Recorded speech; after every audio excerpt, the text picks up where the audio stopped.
प्राचीन उपनिषदों में एक बहुत ही गहरा सिद्धांत बताया गया है। जो अंदर है वही बाहर बनता है। यह वाक्य सुनने में जितना सरल लगता है उतना ही गहरा है। हमारी पूरी जिंदगी, हमारे अनुभव, हमारे रिश्ते, हमारी सफलताएं, हमारी असफलताएं, ये सब कहीं बाहर से नहीं आते। ये हमारे भीतर की दुनिया से उत्पन्न होते हैं। उपनिषद कहते हैं कि मन ही संसार का निर्माता है। हम जैसे सोचते हैं, जैसे महसूस करते हैं, जैसे विश्वास करते हैं, वैसा ही संसार हमारे सामने प्रकट होता चला जाता है। बाहरी दुनिया कोई अलग इकाई नहीं है, वह हमारे अंदर के विचारों और भावनाओं का ही दर्पण है। हम बहुत बार यह भूल जाते हैं कि संसार को समझने की चाबी बाहर नहीं, बल्कि हमारे भीतर ही छिपी होती है। जब उपनिषद कहते हैं कि यथा पिंडे तथा ब्रह्मांडे, तो इसका अर्थ यह होता है कि सूक्ष्म और विराट दोनों एक ही नियमों पर चलते हैं। जो नियम आपके मन पर लागू होता है वही ब्रह्मांड पर भी लागू होता है। यदि मन में अंधकार है, भ्रम है, असुरक्षा है, तो पूरी दुनिया अस्थिर और असुरक्षित दिखाई देती है। लेकिन यदि मन में प्रकाश है, विश्वास है, साहस है, तो वही दुनिया अवसरों और संभावनाओं से भरी दिखने लगती है।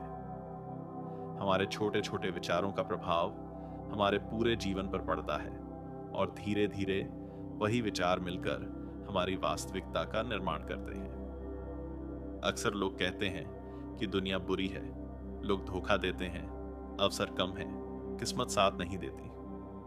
लेकिन उपनिषदों के अनुसार दुनिया वैसी नहीं है जैसी हम देखते हैं। दुनिया वैसी है जैसी हम हैं। यदि किसी व्यक्ति के मन में भय है तो उसे हर जगह खतरा दिखेगा। अगर किसी के मन में क्रोध भरा है तो छोटी सी बात भी उसे अपमान लगेगी। यदि किसी का मन अहंकार से भरा है तो उसे हर बात अपनी प्रतिष्ठा से जुड़ी महसूस होगी। और यदि किसी के मन में प्रेम है, शांति है, करुणा है, तो उसे हर व्यक्ति में एक देवत्व की झलक दिखाई देगी। दुनिया वही रहती है, पर देखने वाला बदल जाता है, इसलिए दृश्य भी बदल जाता है। मन की यह शक्ति इतनी प्रभावशाली है कि यह हमारी वास्तविकता को मोड़ देती है। आधुनिक मनोविज्ञान भी यही कहता है कि हम चीजों को वैसे नहीं देखते जैसी वे हैं, हम उन्हें वैसा देखते हैं जैसे हम हैं। यदि मन दुखी है तो दुनिया भी धुंधली दिखेगी। यदि मन शांत है तो वही दुनिया स्वर्ग जैसी लगेगी। मन एक रंग भरने वाला ब्रश है और बाहरी दुनिया उस कैनवास की तरह है जिस पर मन अपने रंग उकेरता है। अगर अंदर की स्याही गंदी है तो बाहर की तस्वीर भी गंदी होगी। कभी कभी हमें ऐसा लगता है कि हमारी तकलीफों की वजह लोग हैं, परिस्थितियां हैं या किस्मत है। लेकिन उपनिषद हमें सिखाते हैं कि असल में हमारी तकलीफ की जड़ हमारी आंतरिक धारणाएं होती हैं। जो विचार हम भीतर पकड़े हुए हैं वही बाहर घटनाओं का रूप लेते हैं। यदि हम मानते हैं कि लोग हमें समझते नहीं, तो हम अपनी हर बातचीत को उसी दृष्टि से देखेंगे। यदि हम मानते हैं कि हम कमजोर हैं, तो हमें हर कदम पर बाधाएं दिखेंगी। यदि हमने अपने बारे में विश्वास बना लिया है कि हम किसी काम के नहीं, तो दुनिया भी हमें वैसा ही व्यवहार देगी। उपनिषद कहते हैं कि विश्वास ऊर्जा होता है और ऊर्जा अपने समान ऊर्जा को आकर्षित करती है। आपने देखा होगा कि कुछ लोग हमेशा दुखी दिखाई देते हैं। मौसम खराब हो, लोग मीठा ना बोलें, काम में समस्या आए, हर जगह उन्हें शिकायत ही शिकायत दिखती है। और दूसरी ओर कुछ लोग ऐसे होते हैं जो कठिन परिस्थितियों में भी मुस्कुराते रहते हैं। ऐसा क्यों है? क्योंकि पहला व्यक्ति बाहर की दुनिया बदलने की कोशिश करता है, जबकि दूसरा अपने भीतर की दुनिया को बदलना जानता है। जो व्यक्ति अंदर जीत जाता है वह बाहर कभी हारता नहीं, और जो अंदर हार चुका है, दुनिया की सारी सफलता भी उसे संतुष्टि नहीं दे सकती।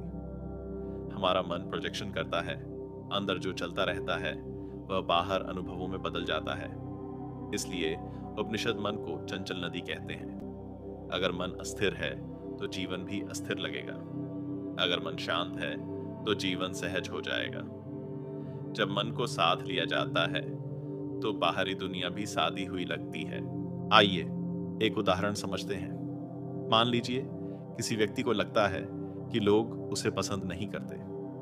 यह केवल एक विचार है, परंतु वही विचार उसकी आंखों पर एक नया लेंस लगा देता है। कोई व्यक्ति बस सामान्य अंदाज में बात करे तो उसे लगेगा कि सामने वाला उसे अनदेखा कर रहा है।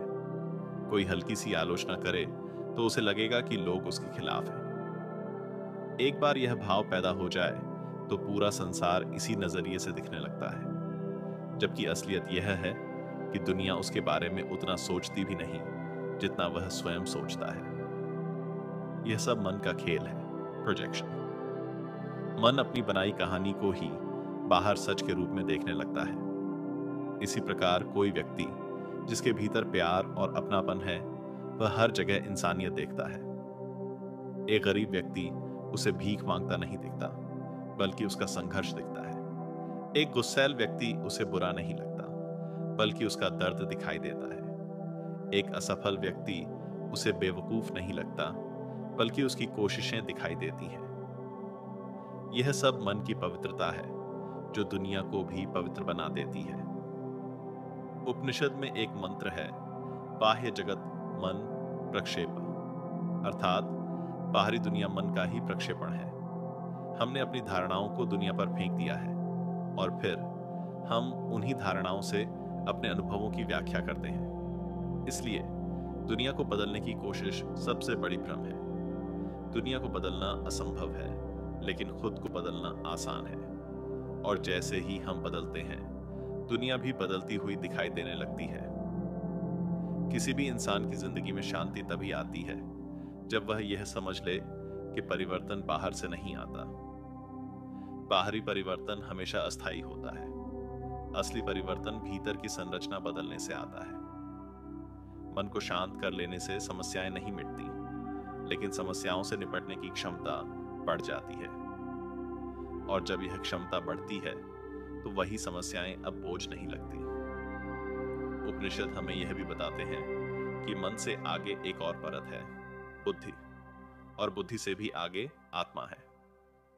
मन तो बदलता रहता है, विचार आते जाते रहते हैं, भावनाएं उतरती चढ़ती रहती हैं, लेकिन आत्मा स्थिर है, शांत है, दृष्टा है।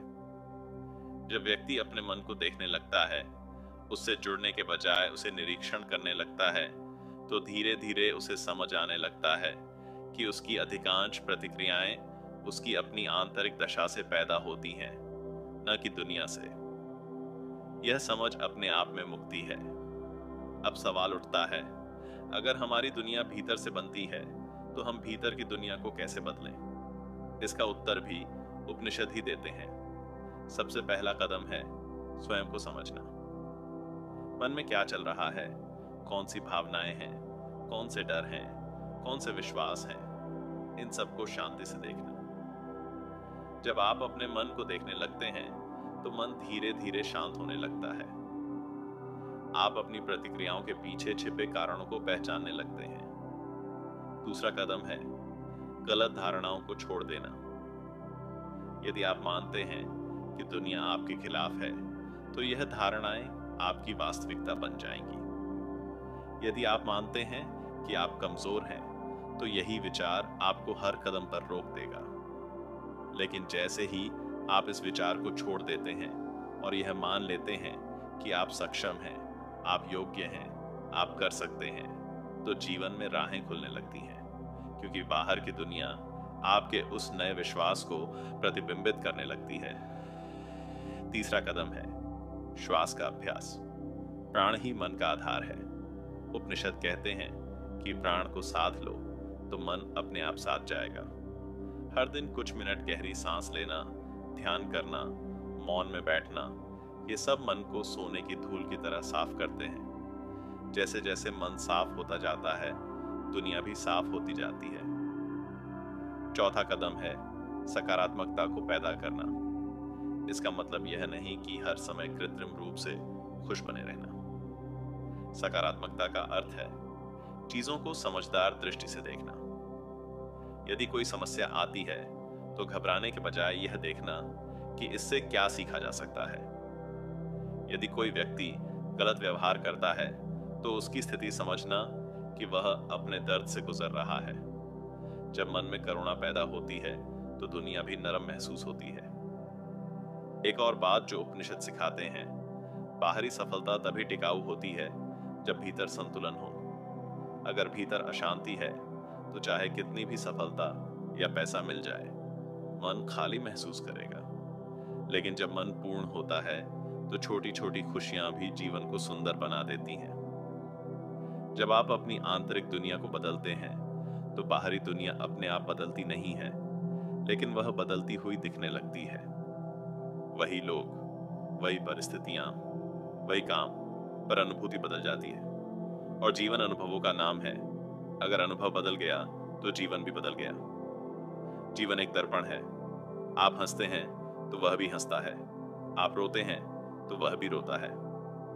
आप भीतर डर रखते हैं तो बाहर भय दिखाई देता है। आप भीतर प्रकाश रखते हैं तो बाहर रास्ते उजले दिखाई देते हैं। सच ये है कि हम अपनी दुनिया के निर्माता हैं, चाहे हमें इसका एहसास हो या ना हो। और जब यह एहसास हो जाता है तो व्यक्ति अपने जीवन की कमान अपने हाथों में ले लेता है। उपनिषद यह भी कहते हैं कि भीतर जो बीज बोते हो वही बाहर फल बनकर आता है। यदि आप भीतर प्रेम का बीज बोते हैं तो जीवन में प्रेम मिलेगा। यदि भीतर क्रोध का बीज बोते हैं तो जीवन में संघर्ष मिलेगा। यदि भीतर कृतज्ञता बोते हैं तो अवसर खुलेंगे। यह प्रकृति का नियम है। बीज वही फल देता है जो उसकी प्रकृति है। आप आम का बीज बोकर सेब की उम्मीद नहीं कर सकते। इसी तरह आप मन में नकारात्मक विचार रखकर सकारात्मक जीवन की उम्मीद कैसे कर सकते हैं। इसलिए जो व्यक्ति बदलने की कला सीख लेता है वह दुनिया को बदलने का प्रयास नहीं करता, वह अपने मन को बदलता है। मन बदलते ही दुनिया अपने आप बदल जाती है। यह परिवर्तन वास्तविक, स्थायी और गहरा होता है। इस संसार में सबसे बड़ी संपत्ति मन की शांति है, और यह शांति बाहरी वस्तुओं से नहीं आती, यह आती है भीतर की स्पष्टता से। जब आप समझ लेते हैं कि दुनिया आपकी आंतरिक स्थिति की परछाई है, तब शिकायतें समाप्त हो जाती हैं और एक नई जिम्मेदारी जन्म लेती है, अपने भीतर प्रकाश लाने की। जब भीतर प्रकाश होता है तब बाहर का अंधेरा कम नहीं होता, लेकिन वह डरावना नहीं लगता। आप समझ जाते हैं कि अंधेरा केवल प्रकाश की अनुपस्थिति है, और प्रकाश भीतर पैदा किया जा सकता है, विचारों से, अनुशासन से, ध्यान से, जागरूकता से। यह संसार एक सुंदर मंच है और हम सभी उसके कलाकार हैं। लेकिन कलाकार को पहले अपनी कला सीखनी होती है, और जीवन की कला है मन की समझ। जिसने मन को समझ लिया उसने संसार को समझ लिया, क्योंकि संसार मन से अलग कोई वस्तु है ही नहीं। सब कुछ मन में ही घटता है, सब कुछ मन में ही समाप्त होता है। इसीलिए उपनिषद बार बार कहते हैं, अपने भीतर देखो, क्योंकि तुम्हारा बाहर तुम्हारे भीतर से ही जन्म लेता है। जीवन एक यात्रा है जो बाहर नहीं, भीतर पूरी होती है। और जब भीतर की यात्रा पूरी होती है तब बाहर की दुनिया एक उत्सव बन जाती है।